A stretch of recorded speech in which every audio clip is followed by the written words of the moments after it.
Social movement Brothers for Life is encouraging men to actively engage in activities to address gender-based violence and HIV prevention in their communities. It follows outrage by South Africans over the recent violent acts against women. Sikhumzi Ntayia is from Brothers for Life and speaks to us now. Thank you for coming in. Good morning. Good morning. Tell us what this is all about. Thank you. Good morning, and thank you for having us here. We are from Brothers for Life. Brothers for Life is a social movement, as you have indicated. I think, as we have seen, we've seen a collective anger in the country most recently about the killing of women, which for us is something that happens on a daily basis. Every day in South Africa, a woman is killed. And a lot of women, unfortunately, we do not know of their cases. Right. So we've seen in the past few weeks in the country collective anger. We've seen a lot of people speaking up, which is really great, and we really appreciate it. But for us, we are working with men, and we think that the solution is in working with men and boys and really having interventions and programs on an ongoing basis, not just events and short-term solutions to the problem. So we're working with men and looking at the resocialization of the boy child. So for us, it's really about interventions and having long-term interventions. So how does it work? Are you told of somebody who has been a rape victim, somebody who is a rapist? How does it work? Or do you get in before that even and spread the message of peace? Because a lot of these children need some sort of counseling, don't they? Absolutely. We have a multi-pronged approach. We are focusing on issues of prevention. Prevention for us is very key. And in prevention, we actually look at how can we have men committing to working around gender-based violence. And for prevention, we are looking at male positive role models. Young boys, they say to us, we are looking for people that we can look up to.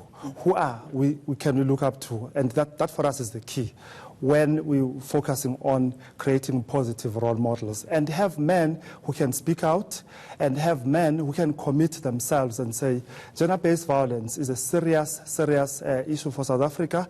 It's a violation of human rights. How hard is it to find good role models in this country? Because, I mean, if you look at what's happening, you think, well, is there anybody out there? It is very hard. We must say it is very hard, but we are making inroads. We are getting men who are standing up. We are having, I think you've seen a lot of our Brothers for Life interventions and campaigns. We've used multimedia platforms. We've used some well-known personalities in the country. We've also looked at the issue of ensuring that we have even younger men, because for boys, they look up to younger men as well. So we're looking at all that kind of a category of age group. So for us, it is really getting up, making sure that the campaign is sustainable, but ensuring that we can also focus on the issues of age, as I spoke about. The urban-rural divide is very, very important so that we can speak into different contexts, because gender-based violence happens in various contexts, as we know about South Africa. So that's the issue. And are you seeing a growing revulsion amongst younger boys? I mean, are they understanding that this is wrong? We are seeing a lot of young boys who understand that this is wrong.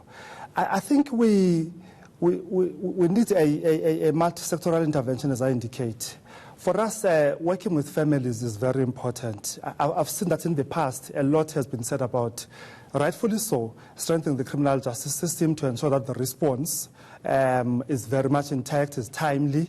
We improve conviction rates. People have been speaking about funding the agenda, which is very, very important, ensure that there's government resources into the process. But for us, we're also looking at families. I mean, we're not in South Africa, for instance, at this point in time, we have a challenge of the collapsing family system. Broken families, we have single parents, we have the challenge of absent fathers. That for boy children, who do they look up to? who talks to the boy child. I mean, as I was driving here this morning, I was listening to one of the radio stations where they were talking about comprehensive sexuality education in schools. And parents were phoning into the radio station saying that we are worried about comprehensive sexuality education, who will talk to our children. And that raises the question that as parents, are we ready to talk to our children? Why are we not talking to our children? So for us, it's a comprehensive, multifaceted intervention, which is looking at the family structure, which is looking at raising awareness among men, which is keeping men as part of the intervention. I think the challenge that we also find is that we look for short-term solutions. For us, we engage men in ongoing interventions in community workshops. We use evidence-based models, like stepping stones, to really start a discussion and look at shifting behaviors and attitudes, with men. So it's also about ensuring that they are part and parcel of an ongoing intervention. Kumzi, I mean, thank you for talking to us about this incredible movement. I mean, it really is good to hear that South African men are rising up and providing those role models. So we need to find more role models, and I hope people support you. Thank you. Thank you so much.